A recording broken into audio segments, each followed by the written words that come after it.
नमस्कार विद्यार्थी मित्रांनो, आपण मागच्या व्हिडिओमध्ये प्रकरण 2 विषयी माहिती बघितली होती. आता आपण वळणार आहोत प्रकरण 3 कडे. ज्या प्रकरणाचं नाव आहे फोर्स अँड प्रेशर, म्हणजे बल व दाब. तर हे प्रकरण सुरू करण्याच्या आधी थोडं मागच्या वर्षीचं आपल्याला रिकॉल करायचं आहे, जेणेकरून आपल्याला पुढचं पाहण्यासाठी सोपं जाईल. क्वेश्चन विचारलं आहे तुम्हाला, व्हॉट इज अ फोर्स, म्हणजे बल म्हणजे काय. तर काय असते, आपण जसं मागच्या वर्षी शिकलो होतं की कोणतंही आपण एखाद्या वस्तूला जेव्हा फोर्स लावतो त्यावेळेस ती जी वस्तू आहे ती एका ठिकाणावरून दुसऱ्या ठिकाणी जाते. म्हणजेच काय, जर एखाद्या वस्तूला आपल्याला हलवायचं असेल किंवा एखाद्या वस्तूला आपल्याला थांबवायचं असेल जी गतीमध्ये आहे, तर त्याला आपल्याला काय लावावं लागेल, फोर्स लावावं लागते. मग आपण फोर्सची डेफिनेशन कशी करू शकतो, force is a physical quantity that changes the state of rest or of uniform motion of a body in a straight line. म्हणजे एखादी वस्तू जर स्थिर असेल तर त्या वस्तूला आपल्याला गतिमान करता येईल बलाच्या सहाय्याने, आणि जर एखादी वस्तू गतिमान असेल तर त्या वस्तूला आपल्याला स्थिर करता येईल फोर्स लावून, बलाच्या सहाय्याने. म्हणजे ही अशा प्रकारची एक भौतिक राशी आहे. ठीक आहे. मग यामध्ये तुम्हाला दिलं आहे बघा समोर, stationary object on which no force is acting remain stationary. म्हणजे एखादी जी वस्तू आहे, स्थिर वस्तू, याच्यावर जर कोणत्याच प्रकारचा आपण फोर्स लावत नाही आहे, बल लावत नाही आहे, तर ती वस्तू नेहमी स्थिर राहणार, स्टेशनरी राहणार. And object in motion continue to move with the same speed and direction when no force is acting on the object. आणि जर एखादी वस्तू गतिमान असेल आणि त्यावर कोणत्याच प्रकारचं बल नसेल तर ती वस्तू मात्र एकसारखी गतीमध्येच राहील, एकसारखी मोशनमध्येच राहील. This is Newton's first law of motion. आणि हाच आहे न्यूटनचा गतिविषयक पहिला नियम, की जो आपल्याला पुढे बघायचाच आहे. आता तुम्हाला इथे एक ऑब्झर्वेशनसाठी 3 आकृत्या दिलेल्या आहेत, 3 चित्र दिलेले आहेत, त्याचं ऑब्झर्वेशन करायचं आहे. काय दिसून आलं आपल्याला, की पहिल्या चित्रामध्ये एक व्यक्ती जी आहे ती कारला ढकलत आहे आपल्या हाताने. नंतर एक मुलगा जो आहे तो कुत्र्याला ओढत आहे, त्याच्या गळ्यामध्ये दोरी आहे आणि दोरीच्या सहाय्याने तो त्याला ओढत आहे. त्यानंतर तिसऱ्या याच्यामध्ये एक मुलगा जो आहे तो फुटबॉलला त्याच्या पायाने उडवत आहे. मग या तिन्ही याच्यामध्ये आपल्याला काय दिसत आहे, की तीनही चित्रामध्ये आपल्याला वस्तूला हलवायसाठी त्याला बल लावावं लागलं, डायरेक्ट हात किंवा पाय लावावा लागला. बरोबर आहे ना. म्हणजेच याचा अर्थ आपल्याला कोणत्याही वस्तूवर जर कार्य करायचं असेल तर तिथे त्याला टच करावा लागतो, त्या वस्तूसोबत कॉन्टॅक्ट यावा लागतो, स्पर्श करावा लागतो. बरोबर आहे. पण असंही नाही आहे की प्रत्येक वस्तू कॉन्टॅक्ट करूनच होते. बिना कॉन्टॅक्टसुद्धा, बिना स्पर्श केल्याचीसुद्धा आपल्याला एखाद्या वस्तूवर बल लावता येते. तर ते कसं, ते आपल्याला आता समोरच्या पॉईंटमध्ये बघायचं आहे. त्या पॉईंटचं नाव आहे बघा, contact and non contact force. In figure 3.1 a car moves in a forward direction when a man applies force from behind. पहिल्या चित्रामध्ये आपल्याला दिसत आहे की ज्या वेळेस आपण एखाद्या कारला समोर ढकलतो त्यावेळेस कार ही पुढे पुढे जाईल. Reluctant dog is being pulled by his master and a boy playing football is kicking the ball away. आणि एक जो कुत्रा आहे त्या कुत्र्याला त्याचा जो मालक आहे तो ओढत आहे आणि मुलगा जो आहे तो फुटबॉल म्हणजे बॉलला पायाने उडवत आहे. What do you observe from this. या तिन्ही कृतींवरून तुम्हाला काय लक्षात आलं मग, a force act on two bodies through the interaction between them. म्हणजे दोन वस्तू ज्या आहेत त्या दोन वस्तूंमध्ये जे काही फोर्स असेल, हा फोर्स त्यामध्ये डायरेक्ट असतील, म्हणजे त्याला आपल्याला स्पर्श करावा लागेल, त्याच्यामध्ये इंटरॅक्शन असेल. आता आपल्याला दुसऱ्या 3 आकृती दिलेल्या आहे बघा, आकृती 3.2 मध्ये. As seen in figure 3.2 iron nail gets attracted to the poles of the magnet due to the magnetic force. आता या ठिकाणी तुम्ही सुद्धा अनुभव केलेला असेल की एखादा लोहचुंबक आपण लोखंडी खिळ्याजवळ किंवा लोखंडी वस्तूजवळ जेव्हा नेतो त्यावेळेस ती लोखंडी वस्तू जी आहे ती दुरूनच त्याकडे चुंबकाकडे ओढल्या जाते. त्यानंतर दुसऱ्या चित्रामध्ये तुम्हाला दिसून आला आहे की हा पण प्रयोग तुम्ही शाळेत वगैरे केला असेल, स्केलपट्टीच्या सहाय्याने केला असेल. कागदाचे तुकडे घेतले आणि ते खाली असे टाकले टेबलवर किंवा कागदावर, आणि आपलं जो कंगवा आहे किंवा आपली प्लॅस्टिकची स्केलपट्टी आहे ती डोक्याला जर आपण घासली आणि त्या जवळ जर नेली तर दुरूनच ते कागद जे आहे ते त्याला ओढल्या जातात. किंवा तिसऱ्या चित्रामध्ये आपल्याला दिसून आलेलं आहे की नारळ जे आहे ते जमिनीवर पडत आहे आपोआप, त्याला असं कोणाला हात लावावा लागत नाही, ते आपोआपच खाली पडत आहे. A coconut is falling from the coconut tree. हां, म्हणजे जे नारळ आहे ते नारळाच्या झाडावरून खाली पडत आहे. Observe object are attracted to the earth due to the force of gravity. मग आता हे नारळ जमिनीवर का बरं पडलं किंवा कोणतीही वस्तू त्याला जर आधार नसेल तर ती जमिनीवर का पडते? कारण पृथ्वी जी आहे त्याला स्वतःच्या गुरुत्वाकर्षणाने ती ओढून घेते. म्हणजे इथे कोणचा कॉन्टॅक्ट होतो का जमीन आणि त्या वस्तूवर? किंवा इथे जे उदाहरण घेतलं आपण जमीन आणि नारळाचं झाड. नारळाचे झाड तर किती उंच असते आणि त्यावर नारळ किती उंच असतात. मग यामध्ये जमीन आणि नारळ याच्यामध्ये प्रत्यक्ष संपर्क होतो का? कॉन्टॅक्ट होतो का? नाही. हां, मग तरीही नारळ खाली का पडलं? कारण पृथ्वीने त्यावर फोर्स लावला आणि तो फोर्स म्हणजे कोणचा? Gravitational force. Force of gravity म्हणजे गुरुत्वाकर्षण. म्हणजे हे जे बल आहे या तीनही आकृतीमध्ये आपल्याला दिसून आलेलं आहे ते कोणत्याही स्पर्शाशिवाय त्याकडे ते आकर्षित झालेले आहेत, फोर्स लागलेला आहे. बघा इथे दिलेलं आहे आपल्याला समोर, when a comb gets rub against hair small piece of paper kept on a table get attracted to the comb. म्हणजे ज्यावेळेस कोंब आपण केसांवर घासतो त्यावेळेस कागदाचे लहान लहान तुकडे त्या कंगव्याकडे आकर्षित होतात. The comb has an electrostatic charge and hence there is and induce opposite charge on the piece of paper and the piece stick to the comb. म्हणजे ज्यावेळेस आपण कंगवा आपल्या डोक्यावर घासतो त्यावेळेस इथे इलेक्ट्रोस्टॅटिक चार्ज तयार होतो, विद्युतस्थिती प्रभार निर्माण होतो आणि या प्रभारामुळेच जे कागद आहे आणि कंगवा आहे यामध्ये विरुद्ध कागदावर पॉझिटिव्ह आणि कंगव्यावर निगेटिव्ह अशा प्रकारचा प्रभार, अशा प्रकारचा चार्ज तयार होतो त्या घासल्यामुळे आणि त्यामुळे कागद जे आहे त्या कंगव्याला चिपकतात. In figure 3.1 force is seen to act through a direct contact of the object or via one or more object. मग आपल्याला 3.1 जी आकृती दाखवलेली आहे इथे 3.1 आकृतीमध्ये आपल्याला काय दिसून आलेलं आहे की तीनही केसमध्ये तीनही परिस्थितीमध्ये त्या वस्तूसोबत आपल्याला डायरेक्ट संपर्क करावा लागतो, बरोबर, कॉन्टॅक्ट करावा लागतो. पण 3.2मध्ये आपल्याला असं दिसून आलं की डायरेक्ट संपर्काशिवाय सुद्धा इथे वस्तूची हालचाल होत आहे, वस्तू काम करत आहे. Such a force is called contact force. मग 3.1 मध्ये तीन दाखवलेले आहे की आपल्याला डायरेक्ट त्याच्यासोबत कॉन्टॅक्ट करावा लागतो, डायरेक्ट स्पर्श करावा लागतो, डायरेक्ट संपर्क करावा लागतो. अशा बलाला, अशा फोर्सला आपण कॉन्टॅक्ट फोर्स म्हणतो, संपर्क बल म्हणतो. पण आकृती 3.2मध्ये मात्र आपल्याला डायरेक्ट संपर्क करावा लागला का? नाही करावा लागला. In figure 3.2 a force is applied between two object even if two object are not in contact.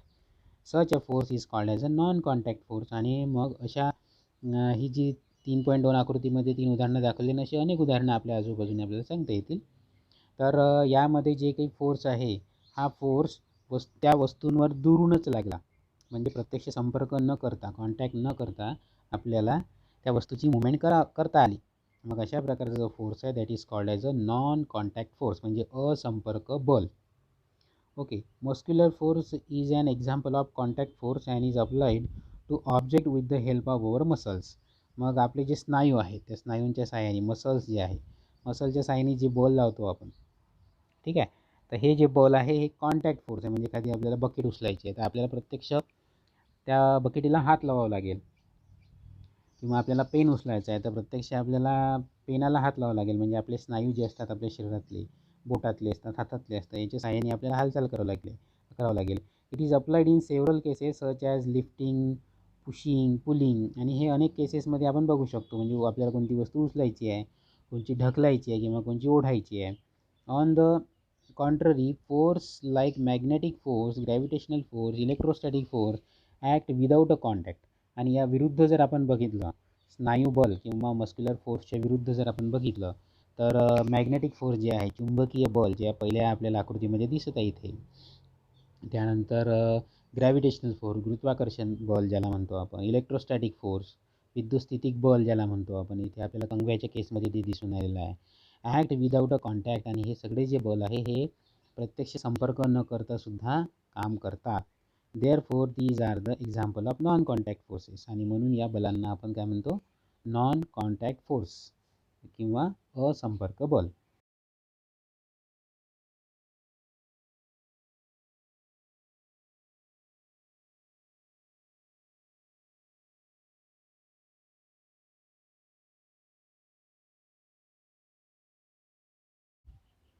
When a ball is kept on a table and push a little it move ahead and get slow and stop. म्हणजे एका टेबलवर आपण ball ठेवलेला आहे आणि त्या बॉलला आपण थोडंसं धक्का दिला, पुश केलं, तर तो थोडासा समोर घरंगळत जाईल आणि थोड्या वेळाने थांबेल. A car running on a plane road travel some distance and stop after the engine is switch off. किंवा कारचं उदाहरण घेतलं इथे की कारला आपण सुरू केलं आणि प्लेन रोडवरती चालू आहे, उतार नाही किंवा चढ नाही आहे, आणि आपण त्याचं इंजिन बंद केलं तर थोड्या वेळाने कार जी आहे ती सुद्धा थांबते. का बरं थांबते? मग इथे तर आपण कोणत्याच प्रकारचं बॉल लावलेलं नाही आहे. मग आता बघा काय म्हटलेलं आहे, this is because of the force of friction between the ground surface and the object in the motion. मग या ठिकाणी ती जी वस्तू आहे, म्हणजे इथे या केसमध्ये आहे आता बॉल आणि कार, तर बॉलचं त्या टेबलवर घर्षण होईल, घर्षण बल निर्माण होईल तिथे, आणि त्यामुळे बॉल जो आहे तो हळूहळू थोडासा त्याचा वेग जो आहे तो कमी होईल आणि थांबेल. कारच्या संदर्भामध्ये सुद्धा असेल की कारचे जे चाकं आहेत ते चाकंसुद्धा त्या रोडवर घासले जातील, फ्रिक्शन निर्माण होईल, त्यामध्ये घर्षण बल निर्माण होईल आणि त्यामुळे कारसुद्धा थांबेल. In the absence of the frictional force object would have remains in motion. आणि समजा तिथे कोणत्याच प्रकारचं घर्षण बल जर नसेल, फ्रिक्शन फोर्स जर नसेल, तर वस्तू जी आहे ती सतत चालत राहील जोपर्यंत आपण त्याला कोणत्याही प्रकारचं बल न लावता थांबवणार नाही. Frictional force is very useful in the daily life. आणि हे जे घर्षण बल आहे हे दैनंदिन जीवनामध्ये अत्यंत महत्त्वाचं आहे. कारण हे जर बल नसतं तर आपण चालूसुद्धा शकलो नसतो. नाही तर आपले पाय जमिनीवर चालता चालता आपले पाय एकदम घसरले असते, सटकले असते आणि आपण पडलो असतो, किंवा एखादी वस्तूसुद्धा आपण उचलू शकली नसती.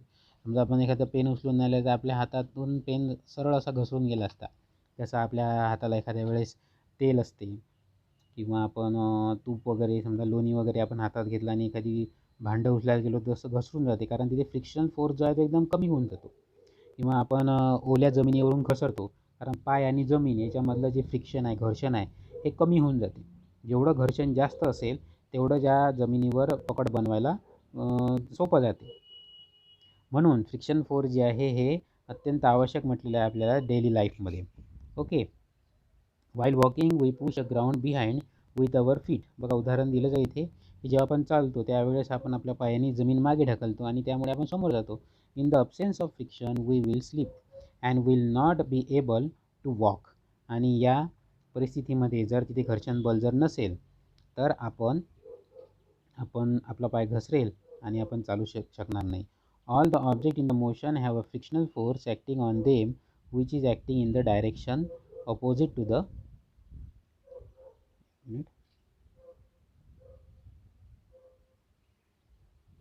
Direction of motion.